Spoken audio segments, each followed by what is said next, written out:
Tonight our special guest is Wendy Janse Van Rensburg. Tonight we help Wendy in her Give a Little campaign to reconnect with her biological mother. Given up for adoption 46 years ago, if all goes well, sometime in November they will be reunited. A journey that can only be described as an emotional roller coaster. A big welcome to Wendy Janse Oh, it's a very difficult name, isn't it? It's Wendy Janse Van Rensburg. That's correct. Wow.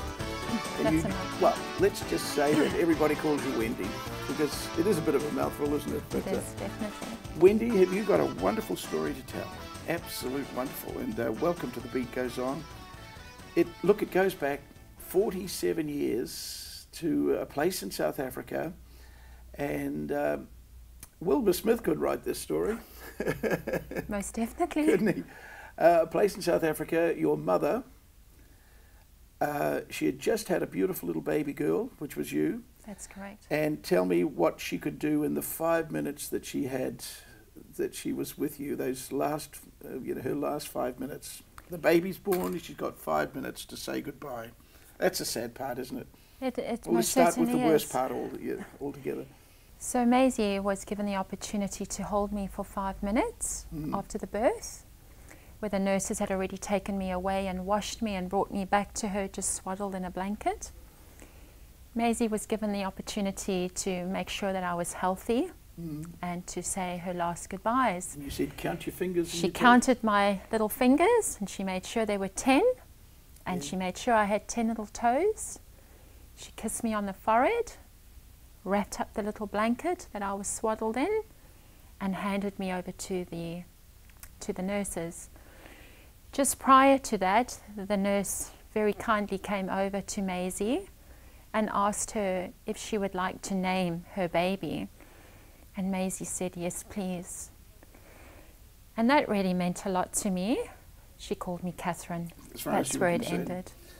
Then you were adopted. I'll tell our audience, you were adopted out to a wonderful, warm, loving family. Definitely. And there was never any mention to you right throughout your life that you had been adopted. So Wendy, all was going well until suddenly, out of the blue, you get a text from a second cousin living in New Zealand that says this, and I've got the text here, and what a way to do it. It said, hi Wendy, sorry to do this on Facebook. You're probably wondering why I'm writing all of a sudden. I probably should have done earlier. Wow, and what a bombshell. Most definitely. Let's go from there. What did the bombshell say, which is in this text here? It revealed that I was adopted. Wow, and you had no idea. Not an inkling. Not in my entire childhood did I ever know that I was an adopted child. Were you sitting down, or did you have to sit down after you heard I was that? sitting down. I got such a fright. I leapt out of the chair and I ran upstairs to my bedroom, my husband and I's bedroom, and I just went to the window. I gave out a little cry. It felt surreal. It was almost as if I was panicking. I then went downstairs. I must have been as white as a sheet. And I could feel that I was quivering. Any of our viewers, you're 46 years old, and you get a text telling you you're adopted. I'm sure anybody watching this would know, could identify with what a terrible dilemma that would be. Because then thoughts started racing through your mind. Well, a million. Yeah, a million. Who is my real mother? Where did you start?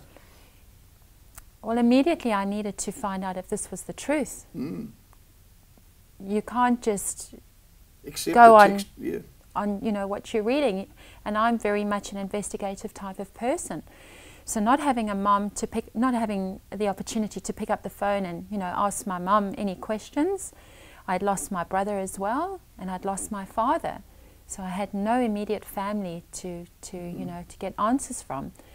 I knew that I had one person in South Africa surviving relative.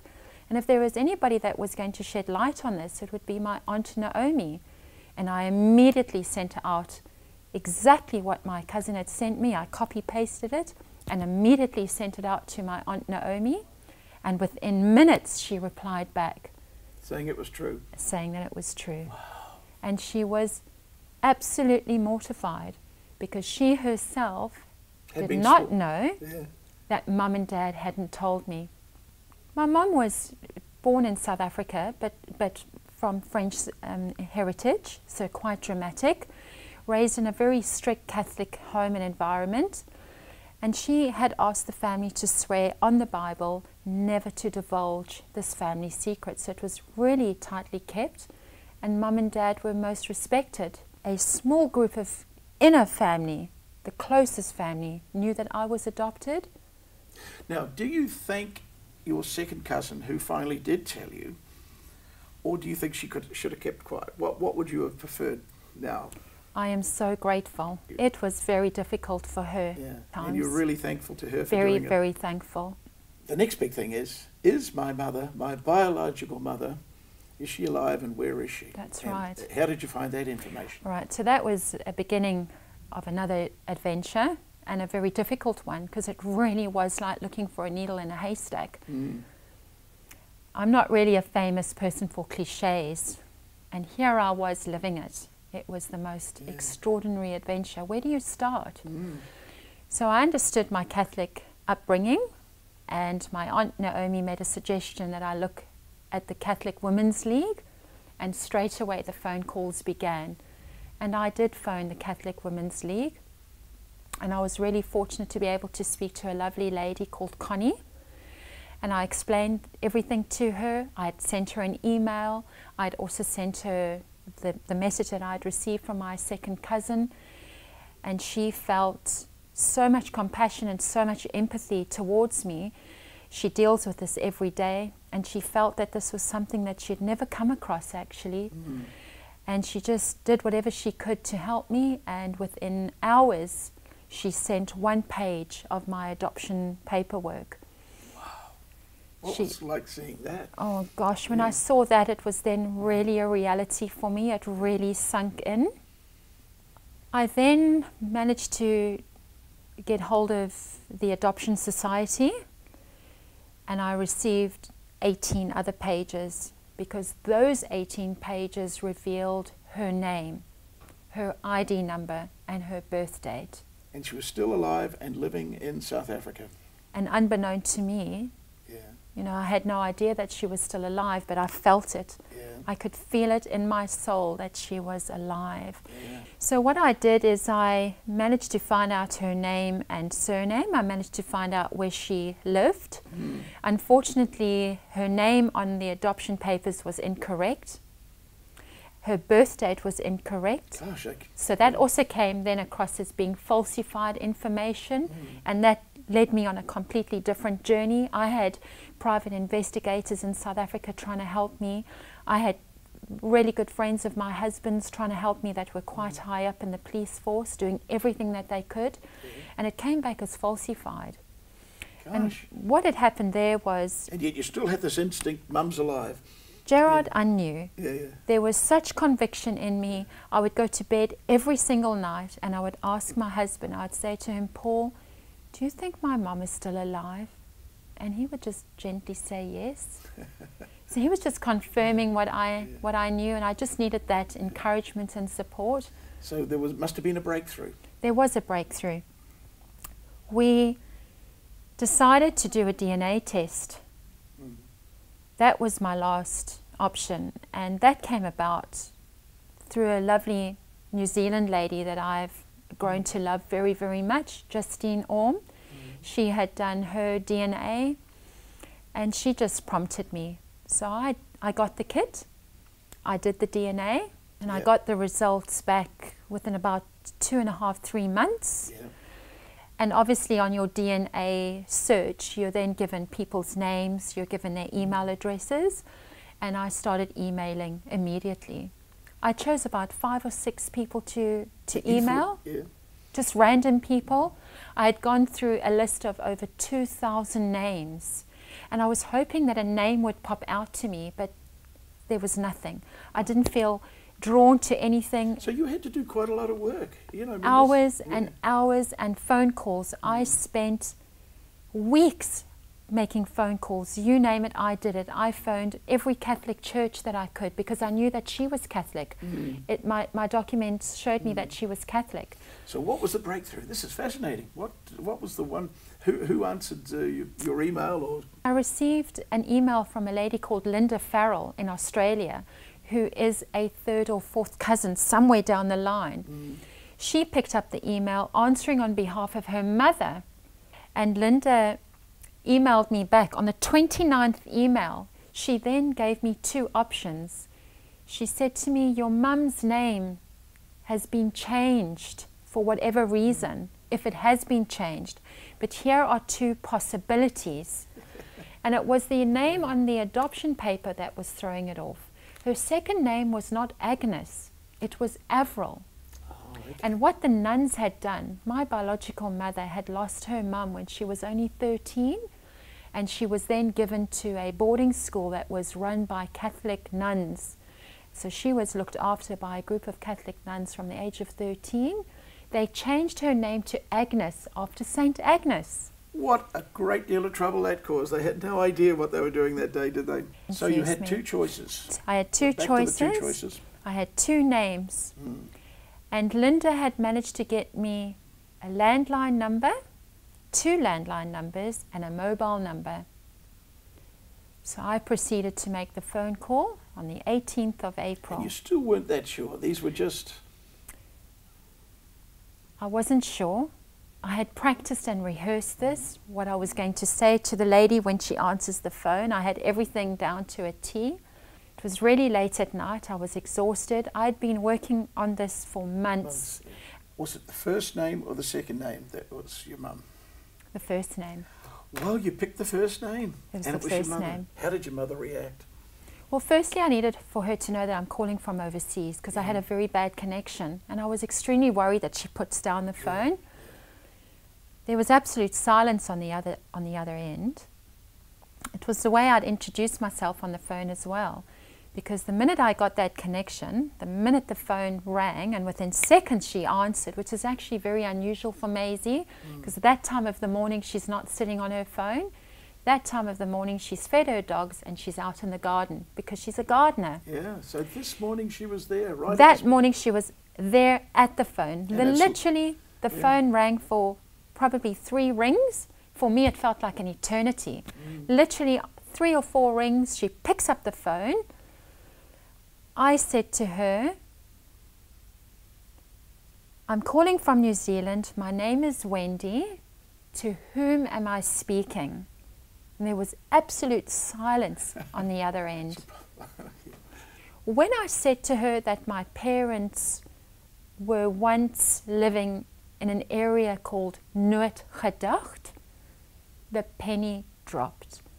I could just feel every hair stand up on my arm, going all the way to the back of my neck, and I felt quite emotional. She let out a cry, a high-pitched cry, and called out my name. Gosh, yeah. Catherine. Yeah. Is that you, Catherine? Wow. And I said, yes, this is Catherine speaking. What amazing. Well, how did you feel? I mean... I cried. Yeah. In an instant. It was so much for me to take in. And now that it had come to this point where I had actually picked up the phone at a ridiculous time of the evening, I was absolutely exhausted. I was actually going to leave it till the next day. So your mother had clicked. She'd found Catherine, her little girl. She found Catherine. We started this story 20 minutes ago, 10 or 18 minutes ago. And did she try and say, look, I have tried to find you? Did she? Oh, yes. She did. It was a closed adoption. Yeah. So she was never allowed to find me. My parents, my beautiful parents that raised me, my mum was given, I was handed over to my mum when I was just 6 hours old. My mum and dad absolutely adored me. I was their everything. Yeah. So for Maisie, it was very comforting to know that I was loved and very well looked after. Careful. But my parents had a closed adoption. So Maisie did try time and time and well, time it was so again. hard for you to find her, so I imagine it would have been vice versa. Every door closed for Yeah. her. She needed to make peace with herself. Imagine the cross that she would have carried for 47 years would have been really heavy for her, always wondering, where is your child? Is she being loved? Has she been looked after? We've only got so much time, but it's a wonderful story. But the reason that you're sitting in that seat tonight is that you started a Give a Little campaign. You need My husband did. Your husband did. You need to get your mother from South Africa to New Zealand. And could we ask our viewers if would they like to go to that Give a Little page and see if they could help in I'd really in the process? appreciate that. Because you're a young woman with a young husband, and you've got 4 children. Life's a bit of a struggle, and it saws that your mother's in the same position. She's on the pension, but you'd love to get her to New Zealand to meet her for the first time. And I would love could the Beat Goes On cameras be there the first time you meet your mum? That would be Wouldn't that be amazing, wonderful? because Yeah. I was wondering, how could we capture this? Yeah. How could this be an everlasting memory Yes, for exactly. both of us? Wouldn't that be great? So, what is this? Tell me about Give a Little. How does it work? So let's visit the Give a Little page, Yeah. and we search Wendy, Yeah. and you go to the toolbar, Help Wendy, one word, Yeah. and there's a beautiful story about a daughter that reunites with her biological mum after 47 years, and that's me. I'm absolutely gobsmacked that something like this could happen. The thing that gets me, viewers, is that for 46 years you had the most loving adopted parents, and it never crossed your mind that No. you had another mother somewhere in the world. That's a spooky thought, isn't it? Really. It's huge. Certainly is, Wendy. Look, I'm going to have to say thank you. I've loved this story. It's been wonderful. Thank you. And we're going to be there at the airport when Mum finally gets here. I'm sure you can cope. It'll be so emotional. Oh, definitely. Oh, Yeah. absolutely. I mean, you can try and prepare yourself as Yeah. best as you can for this, but really at the end of the day, you just have to let it go. 2 hearts were severed. We've Yeah. been reunited. I love her unconditionally. Yeah. I speak to her for hours on the phone. Yeah. I phone her twice a week. I have a beautiful brother Yeah. That you never knew about. that I never knew about, that I can love. He's my half brother, but I see him as my brother. And for me, it's unconditional love. This is how I can display my belief of unconditional love. If all goes well and the funding goes well, when do you think Mum could be here?